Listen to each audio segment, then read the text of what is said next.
Sanofa wa Samoa la Samoa Entertainment TV mayapia ay si mayalpafonga. Ufaftaya le minister fatoanga mfenga faiva le sunga la ulel mali topla taivao le uatea Schmidt. Le tu malo ano ama atasi mo lana ulu isel selenga ile stona ina tenei. Maleta ununga uaya nei le fa moe mo Samoa atoa. Au la valeo la utatalo tato komiti la ufiama le fai pule le fai ai. Ia le lifa la utau silsila i fatoanga inga faiva malafumanu. Leo tato fa tupu pele tamau ainga ia ngafa tau limaina tau mafa. Ai maise tu lango me obat. Io ne tato wanga ile au inatu i fafo watu pe maua. Ale tato fa inga malo.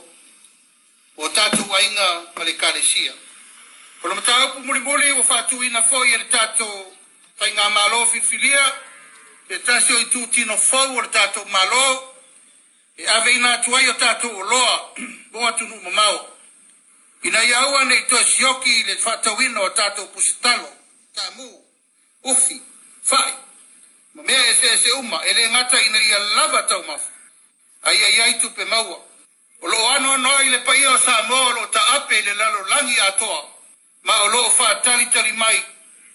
Ile aso ma le teime au ina tuai o loa nei mai fafo, i tu tonu. O maketi uma o lo tape le langi atoa i Amerika, Sila, Australia, Hawaii, ai maise el tato motu tutua oi, ia tutuila mamanua. Leo wa makau aku ile, kaupaki mai o le ikumalo, ia o le anganga mawalunga, lango le kako whainga malo. Kako ke furialo ese upu fai, vaenga whau fai. Ai kasi ale au mai kake kukusai o le kawa ai e manguia Samoa o le fu'a kaulunga ngaso se foi pule maso se kangaka e alu fai o malo ia manguia Samoa ai a kaulu ai vai le finga ngalo le kumalo ia se kaini ka o ko fa kasi ai makase o ai pe fai o finga ngalo le kumalo nge a bukari kongu la o fioma le diska. O lea ua mangingo malama le so. O sasa umalava nei o le samino le onus fulto sanga o le malo tuto tasi o Samoa. Lea ua toe ina tofu itu malo ma o lato sao i awala ese e au fiai fa fianga o awai fa tasi ai o lato ulua isel stelenga. Taluna tatala toa o ifa alva malo ya au kusa lua o lua.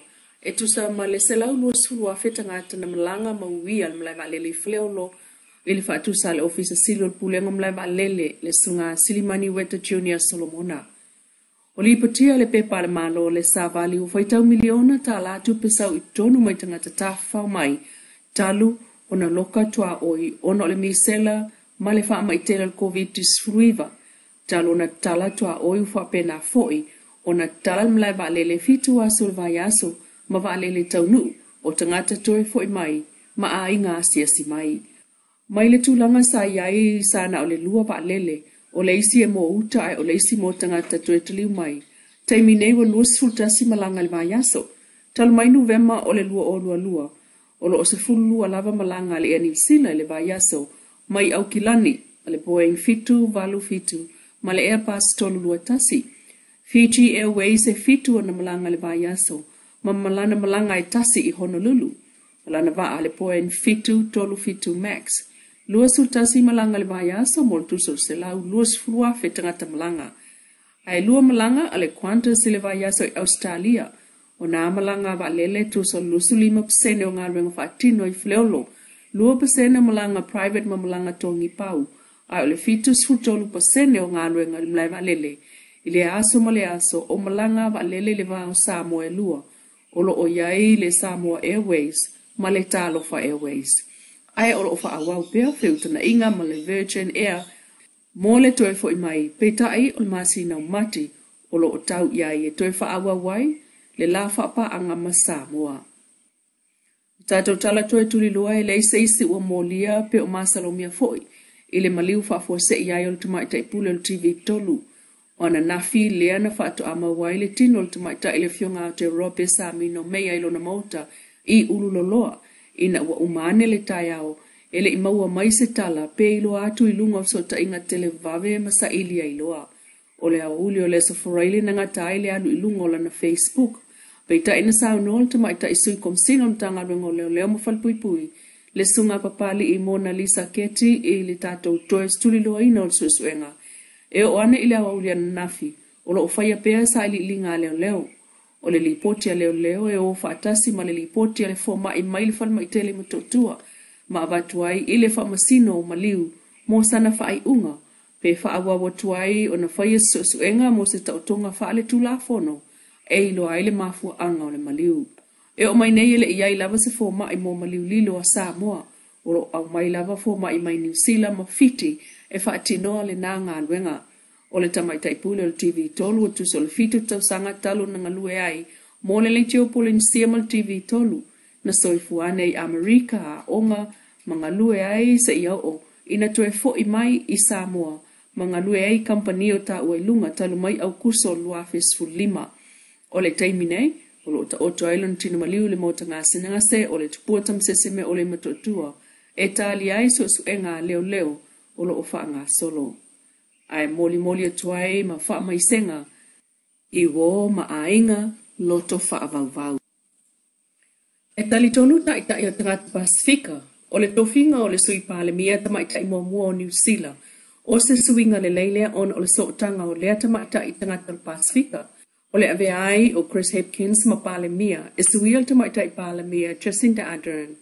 Ai to iwa ma sina whaial pano ta tele el malo New Zealand, na fili ai Carmel Sepuloni, e whai mana sui pale mia. O le tamaita i mua fo ile o tonga na ve ai ma whai pule il pale mene o New Zealand, ile tusa o le 15 tau sanga taluai. Na tala no ai le whawhengainga, Reverend se taita vei kune, o le kalesia metotisi New Zealand, ile whaatala noanga ma le Morning Report. O le whai pule lea Kelston, o le a avea o se whaataita inga le lei mo tūpulanga talavou, ai mai se ai uta maitai. O wha amao ni o le langi lava ngata mai eli tamwhai ngā tangata. O le tamaita i sui pāle mia, o le tonga Samoa New Zealand wa vea i masui pāle mia, o le a ava se ai le tusi lima, o lo o iai ma le wha aitu au wha sanga i isi tangata. E tusa o le lua se lauta i ta ima iafi o anga ai o le malo wha pea a inga wha la pop tonga, na wha atasi ai le mota fono le tate i le aso nafi. E whamawai alo ia le whaamuta o le polkalame iwa maasina, na ngā lulu e whaatasia i leto o manga mo e pua ngā tia ma le malo Samoa, ina ia whaaititia sāwanga, whaasanga i tamaita i ma whanau le atunu. O le polkalame le nei na o mai whaatasia i nuu sa fili e whaatinoa, o a inga ma talavou ai o li i talavou na whaau ngā e mamoli atuai le whaamoe o le malo ma le to manga mo e pua ngā tia. O le aso wa o se taunu unga manuia o le polkalame, e le sa wā tamali.